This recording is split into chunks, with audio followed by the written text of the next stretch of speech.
খালি কলা কিনলাম, ওদেরকে দিয়ে আসলাম, কেক কিনে দিয়ে আসলাম, চকলেট দিয়ে আসলাম। আমি আসতেছি, তুমি দাঁড়াও।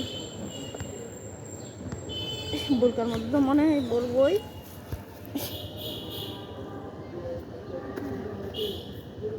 গরম, প্রচন্ড গরম, তারপরে বাতাস নাই। এই ওয়েদারটা তো মানে এখানে একটু ঠান্ডা আছে, কিন্তু অনেক ঠান্ডা। আমি তো অনেকক্ষণ ধরে বসে আছি, রাত্রি চলে এনেই থাকতে পারতাম। তাই নাকি? হ্যাঁ, না, ওই যে গেট টেট লাগানো যায় ফোনে এনে না তো এনেই থাকতে পারতাম। ওরে আল্লাহ, কি কয়! এনে এইভাবে আমি সময় কাটা দিতে পারতাম।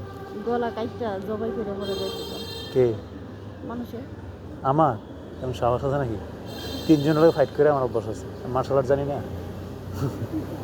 মার্শাল আর্ট জানি তো। বুঝতে পারছি। 3-4 জন কোনো ব্যাপার না।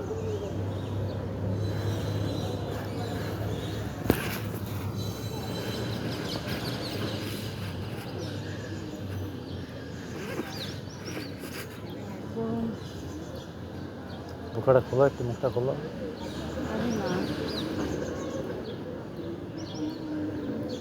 তো আমার তো আমার মোবাইলের লুকিং গ্লাসের অবস্থা খারাপ।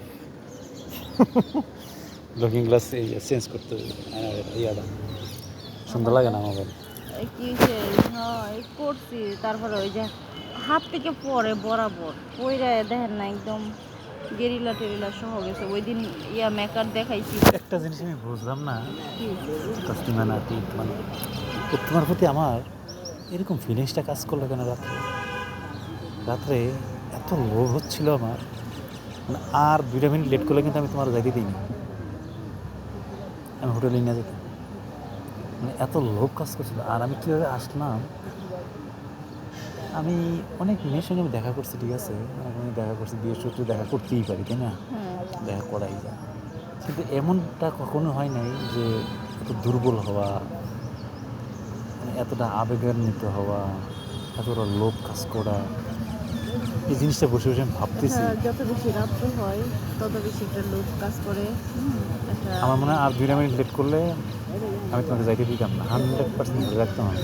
না, এটা হচ্ছে রাত যত গভীর হয় আপনার আবেগ আপ্লুতগুলা বাড়ে, আপনার পরিবেশটা ওইরকমভাবে হয়। এখানে যদি কেউ পরিচিত থাকে, আমার ম্যাক্সিমাম স্টুডেন্টরা এদিকে বাসা।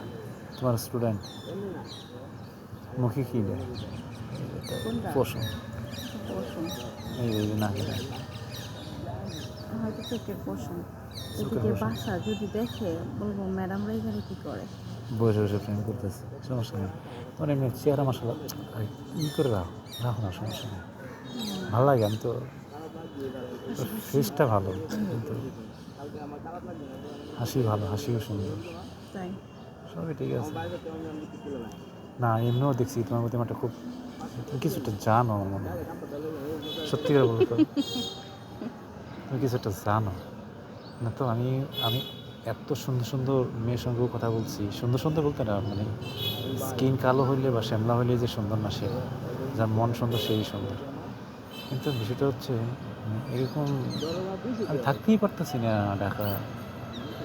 কেমন যেন চুম্বকের মতো আমার টেনে আমাকে নিয়ে আসলো, কে জানে, কে যেন আমাকে নিয়ে আসলো। এটা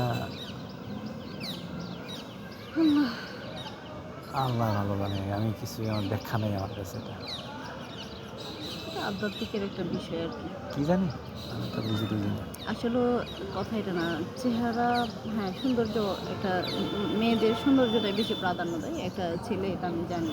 কিন্তু কথা হচ্ছে যে একটা মানুষের ব্যক্তিত্ব, মুখটা ওইভাবে রাখো না, মুখটা, এটা হচ্ছে একটা মানুষের ব্যক্তিত্ব। মুখটা ওইভাবে রাখো, রাখো, সমস্যা কি? এটা হচ্ছে অনেক বড় একটা পাবলিক প্লেস। ও, তাহলে আমরা ইয়াতে যাই, পার্কে যাই। চলো। 9:30 বাজে। হ্যাঁ, 9:30 বাজে। কি কি 9:30 বাজে। খোলা থাকবে? আমি জানি না। ওই যে মেয়েটা পর্দা করতেছে, এখন পর্দা করার ভিত্তিতে যে সে আন্টি হয়ে যাবে, আঙ্কেল হয়ে যাবে, সরি খালাম হয়ে যাবে, এটা কি কোনো কথা? না, এটা তো তার সম্মান রক্ষা। পর্দা তো করতেই হবে, এটা তো রাসূল সাল্লাল্লাহু আলাইহি সাল্লাম থেকে আসছে। আমি কিন্তু পায়ের মোজাও পরতাম, কিন্তু মেয়েরা কিন্তু একটা লোভনীয় জিনিস, লোভ। লালসার শিকার হয় অনেক মেয়েরা। কেন? রাত্রে তোমার প্রতি আমার এত ভালো